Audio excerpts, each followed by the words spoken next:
Hello friends, hi, welcome back to my channel Adyasri vlogs అండి.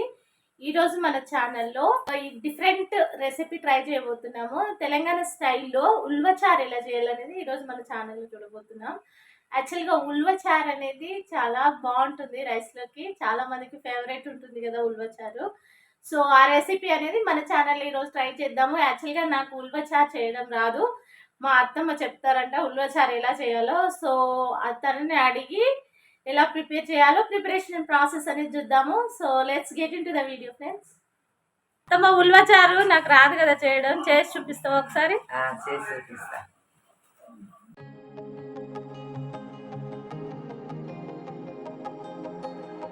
ఉల్వచారు చేయడానికి కావాల్సిన మెయిన్ ఇంగ్రీడియంట్స్ ఉల్వలండి. ఇందులో రెడ్ కలర్ ఉంటాయి, బ్లాక్ కలర్ ఉంటాయి. నేను ఇక్కడ రెడ్ కలర్ వాడుతున్నాను.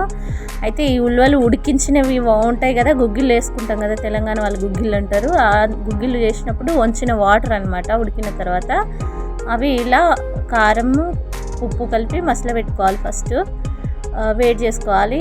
అయితే నిమ్మకాయ సైజు చింతపండు తీసుకోవాలి, గుజ్జు తీసి పెట్టుకోవాలి. అండ్ ఉల్లిపాయలు, కరివేపాకు, మసాలా దినుసులు స్పైసీగా ఉంటేనే కొంచెం బాగుంటుంది కాబట్టి ఉల్వచారు మసాలా దినుసులు తీసుకున్నాను. అండ్ ధనియాల పొడి, పసుపు, ఇంకా కొద్దిగా గోధుమ పిండి తీసుకున్నాను. గోధుమ పిండి పోస్తే చారు అనేది చిక్కగా వస్తుంది కాబట్టి.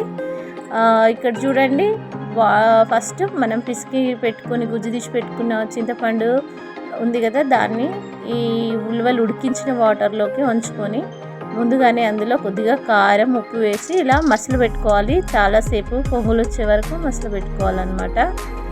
అయితే ఆ మసలేటప్పుడు ముందే అందులో కొద్దిగా పసుపు, ఇంకా మనం కట్ చేసి పెట్టుకున్న ఉల్లిపాయలు కూడా యాడ్ చేసుకోవాలి. ఇలా యాడ్ చేసుకుంటే ఏమైందంటే, ఫస్ట్ ఇది చాలా మసలాలి కదా. ఉల్వచారు అంటే ఎంత మసలితే అంత టేస్టీగా ఉంటుందన్నమాట. అందుకే ముందుగా దీన్ని మసల పెట్టుకుంటారు చాలాసేపు, ఒక 15 to 20 మినిట్స్ మరగనివ్వాలన్నమాట. ఇవన్నీ యాడ్ చేసినాక చూడండి, ఇప్పుడు ఉల్లిపాయలు యాడ్ చేసుకున్నాను. అందులోనే ఉల్లిపాయలు యాడ్ చేసుకున్న తర్వాత ఇంకా దీన్ని చాలాసేపు మరగనివ్వాలి. నెక్స్ట్ ఈలోపు మనం తీసుకున్న మసాలా దినుసులు ఉన్నాయి కదా, వాటిని మిక్సీ పట్టుకొని ఇందులోకి యాడ్ చేసుకోవాలి. ధనియాల పొడి, ఇంకా ఈ మసాలా దినుసుల పొడి, ఎందుకంటే స్పైసీగా ఉంటేనే టేస్టీ ఉంటుంది ఉల్వచారు అనేది. చూడండి, ఇలా యాడ్ చేసుకొని అన్నీ మిక్స్ చేసుకొని మరగనివ్వాలి చాలాసేపు. 15 to 20 మినిట్స్ మరగాలండి, బుడగలు వచ్చే వరకు. ఆల్మోస్ట్ ఇలా మరిగితేనే చారు అనేది టేస్ట్గా ఉంటుంది. కాబట్టి ఇప్పుడు దీన్ని మూత పెట్టుకొని ఒక 20 మినిట్స్ మరగనిద్దాము. చూడండి, ఆల్మోస్ట్ ఇలా మరుగుతుంది. 20 మినిట్స్ మరిగిన తర్వాత దీంట్లోకి చారు అనేది చిక్కగా ఉండాలి కదండి, టేస్ట్ ఉంటుంది కాబట్టి మనం తీసుకున్న ఈ గోధుమ పిండి అనేది ఇలా ఉండలు లేకుండా మొత్తం కలుపుకొని, ఫస్ట్ కొద్దిగా వాటర్ వేసుకొని ఉండలు లేకుండా కలుపుకోవాలి. మొత్తం వాటర్తో మిక్స్ అయ్యేలాగా పిండి ఇలా కలుపుకున్న తర్వాత ఈ పిండిని మనం అక్కడ మరుగుతున్నటువంటి చారులో కలుపుకొని మళ్ళీ గడ్డగట్టకుండా వెంటనే కలుపుకుంటూ చారుని మసల పెట్టుకోవాలండి. సో ఇట్లా మనకు కావాల్సిన క్వాంటిటీలో పిండి అనేది వేసుకుంటే చిక్కగా ఉంటుంది అనమాట. నీళ్ళు ఉండకుండా కొంచెం చిక్కగా ఉంటుంది చారు అనేది, బాగుంటుంది. టేస్ట్ కూడా చాలా బాగుంటుంది. గోధుమ పిండి వేస్తే కొంచెం థిక్నెస్ వస్తుంది కాబట్టి ఇక్కడ వేస్తున్నాము. సో ఇదండి, ఇలా మనం పిండి అనేది బుడగలు ఎట్లా కలుపుకొని ఇందులో చారులో పోసుకున్న తర్వాత గరిటెతో చక్కగా కలుపుకోవాలి, లేదా అక్కడే ఉండలుగా అయిపోతుంది. ఇలా చక్కగా మిక్స్ చేసుకోవాలి. చూడండి, మనం అన్నీ ఈ పచ్చి చారులోనే యాడ్ చేసుకొని మనం దీన్ని మసల పెడుతున్నాము.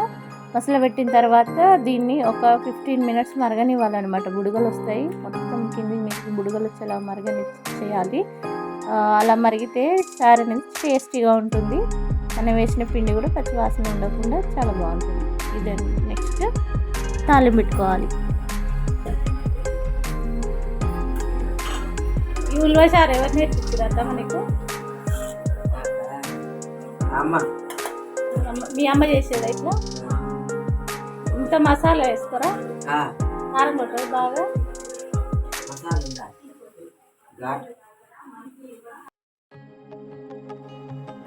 అయితే ఘాటుగా ఉంటేనే బాగుంటుందంట ఉల్వ చారు అనేది, అందుకే స్పైసెస్ అనేవి దాన్ని చేసింది అందులో. సో చూడండి, నెక్స్ట్ తాలింపు పెట్టుకుందాము.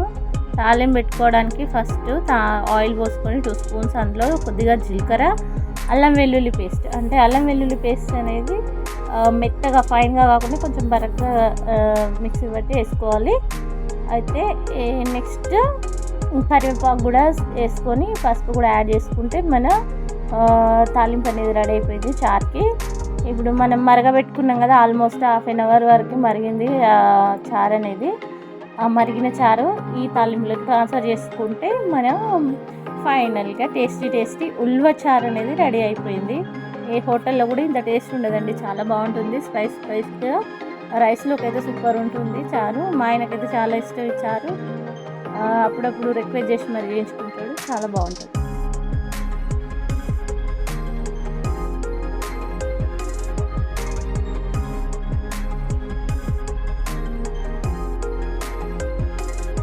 ఫైనల్గా ఒక్కసారి టేస్ట్ చూసుకొని సాల్ట్ అనేది అడ్జస్ట్ చేసుకోవచ్చు. ఇలా మనం చింతపండు గుజ్జు పోసాం కదా, చారు పోసాం కాబట్టి పులుపుకు తగ్గట్టుగా ఫైనల్గా మనం అడ్జస్ట్ చేసుకోవచ్చు సాల్ట్ అనేది. సో ఇది వేడి మన ఉల్వ చారు, తెలంగాణ స్టైల్లో స్పైసీ ఉల్వ చారు. సో ఇప్పుడు డైరెక్ట్గా రైస్లోకి సర్వ్ చేసుకుంటే చాలా టేస్టీగా ఉంటుంది. చూడండి, చూస్తుంటేనే నోరు ఊరిపోతుంది, అంత బాగా అనిపిస్తుంది. టేస్ట్ కూడా చాలా బాగుంటుంది. చూడండి, ఇలా కనుక మీరు ఒక్కసారి రెడీ చేశారనుకోండి, ఉల్వచారు ప్రిపేర్ చేసి ఇంట్లో వాళ్ళకి తినిపించారనుకోండి, మళ్ళీ చేయమని అడుగుతారు. ఐఎమ్ షూర్ ఖచ్చితంగా అంత బాగుంటుంది. సో ఉల్వచారు అంటే ఇష్టం ఉండని వాళ్ళే ఉండరు. మా ఆయనకు కూడా చాలా ఇష్టం. చూడండి, బాగా ఎంజాయ్ చేస్తాడు ఈరోజు.